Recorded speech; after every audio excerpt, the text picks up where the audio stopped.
Hey, Miss Little. I'm so glad you could join us today on me and Justin's presentation focused on historical foundations of kinematics. For a minute, we will lay back from formulas and find out on where our understanding of motion actually came from. We focus on the big three foundational concepts laid down by Galileo and other early scientists. Our presentation is all about how we went from guessing how things moved to using math and experiments to prove it, aka falsify. To continue off slide 2, before the laws of motion. First, we need to understand what people thought before the scientific revolution. For thousands of years, the accepted idea was based on Aristotle's error. And this view was pretty simple. Heavy things fall faster, and if you stop pushing something, it stops moving. They just figured that it was common sense and they didn't really test it. This meant that they didn't have a concept of acceleration. They didn't understand that gravity pulls everything down at the same rate. They were basically stuck because they didn't have a good method of studying motion. Our goal today is to show how Galileo uses its three concepts, which I mentioned on the previous slide, that the principle of constant acceleration, the composite nature of projectile motion, and the universal rate of free fall, tossed out that old thinking and used experiments and math to build the new system of kinematics we use right now. Slide 3. A timeline of kinematic discovery. Here, we take a glimpse of 5 pivotal milestones that got us here today. We start with Aristotle, way back in 330 BC, whose ideas created the problem. Skip ahead to the Middle Ages, and some smart people, like Nicole Orisme, started realizing that speed changes over time, which is an early idea of acceleration. But the real hero is Galileo Galilei. Around the 1600s, he's the one who used actual experiments to prove his ideas about constant acceleration and things flying in a curve. Finally, we get to Isaac Newton. In the late 1600s, he took all of Galileo's data, invented a new type of math called calculus, and wrote down the famous laws and equations to explain why things move a certain way they do. Slide 4. Galileo and acceleration. This is where kinematics truly begins. Galileo faced a big problem, aka freefall. Dropping something was just way too fast to measure without his own tools. This was a time period of poor advancements. He only had things like water clocks or his own heartbeat to time things. His solution was brilliant though. He used a smooth inclined plane, aka ramp, to slow down the acceleration caused by gravity. He effectively diluted gravity's effect. By rolling a ball down the ramp and measuring the distance it went over specific time intervals, he made a discovery that changed everything. He found that the distance a ball rolled was always proportional to the square of the time it took. So if you roll for twice the time, you go 4 times the distance. If you roll for 3 times the time, you actually go 9 times the distance. This relationship proves using math that ball was moving with constant uniform acceleration. The exact principle behind our equation is distance traveled times time taken squared. Slide 5. Projectile motion and ballistics. Next, let's look at how people understood things flying through the air, like, for instance, a cannonball. The old belief was that a cannonball would fly into a straight line, and when it panned out, it would just drop straight down. It was thought to be 2 separate awkward motions. However, Galileo showed that this was totally wrong. He proved the path of a projectile is the result of 2 motions happening at the exact same time, even though they're totally separate from each other.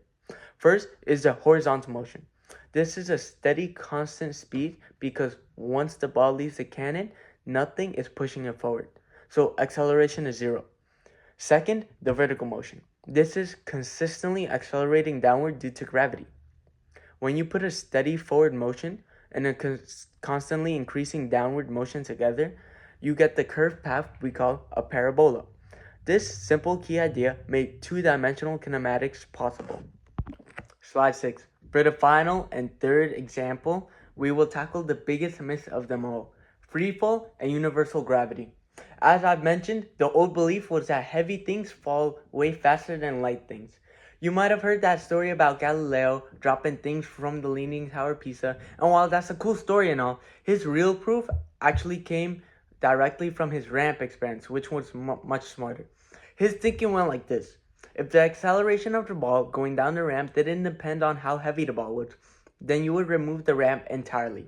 In other words, when the ball is in free fall, the math shouldn't matter then either. This leads to an amazing breakthrough rule. Okay, everything falls with the same constant acceleration, even gravity. If you ignore air resistance, this universal pull of gravity is constant, whether you drop a feather or if you drop a hammer. This is a perfect example of how science improves. Galileo used slow, messy water clocks, but today we have super precise electronic sensors. All that modern, fancy tech just proves that Galileo was right centuries ago. Gravity is constant and it doesn't care about the mass of the object. Slide 7. We're focusing on the inclined plane acceleration correlating to example 1. Now we transition to the required mathematical analysis, applying our modern kinematic toolkit to these historical scenarios. Our first calculation verifies Galileo's constant acceleration principle. Imagine a case of Galileo's experiment. A ball rolls 4 meters down a ramp, starting from the rest in 3.5 seconds. We want to find the constant acceleration. We use the kinematic equation that relates displacement, time, and acceleration, which is x equals x naught plus v naught times time plus 1/2 times acceleration times time squared. To continue our first calculation on slide 8, since the ball starts at 0 position and 0 velocity, the equation simplifies. We plug in our numbers 4.0 meters for displacement and 3.5 seconds for time. After we crunch in the numbers in a calculator, we find the constant acceleration on this specific ramp, which is 0.65 meters per second squared. This demonstrates numerically the constant rate of change that Galileo was the first person to measure. Slide 9. Determining vertical flight time. For our second calculation, we will look at vertical part of projectile motion. This determines the time the object spends in the air. Picture a cannonball fired horizontally off a cliff that is 120 meters high. The main question is, how long until it hits the water? We use the vertical position equation again. The final height, y, is 0, and because it's fired horizontally, the initial vertical velocity, vy, is also 0. The only thing acting on its vertical is gravity. We put it in the cliff height of 120 meters and gravity's acceleration, and we solve for time. We find the cannonball is in the air for approximately 4.95 seconds. This shows that the height of a cliff is the only thing that matters for the flight time, which is exactly what Galileo stated. Slide 10. Determining the horizontal range. For our third example, we use that time to find the horizontal distance or range. If the cannonball travels horizontally at a constant speed of 480 meters per second, how far does it go out over the ocean? Since horizontal acceleration is 0, we use the simple formula v naught x times time. We simply multiply the 40 meters per second horizontal speed by our calculated time of 4.95 seconds. The horizontal range will be 198 meters. So the cannonball travels about 200 meters out while dropping 120 meters down, showing how these two independent motions combine to create the parabola. Slide 11. Historical versus modern kinematics. To wrap things up, the history of kinematics is a story about moving from guessing to knowing. It may seem like a lot, but that's just physics for you. Before Galileo, the idea of acceleration was messy, and motion was tied up with philosophy. After Galileo, everything changed. He showed that acceleration is constant and predictable, and that complex motions are just combinations of simpler ones. The biggest change was the method. He showed that you have to test things out and use math to prove your ideas and your theories. This is the foundation of the scientific method itself. His work gave Newton the perfect running start, allowing him to build his laws of motion and fully formalize the kinematics equations we rely on today. Galileo truly is the person who started us on the path of modern physics. For slides 12 and 13, I wanted to formally address our MLA format and provide a final thought on the project. As required, you can see we have the 6 academic sources that formed our backbone of our research, including physics textbooks, historical analysis, and university resources. We ensured that all our information came from credible, verifiable sources to meet the project's criteria.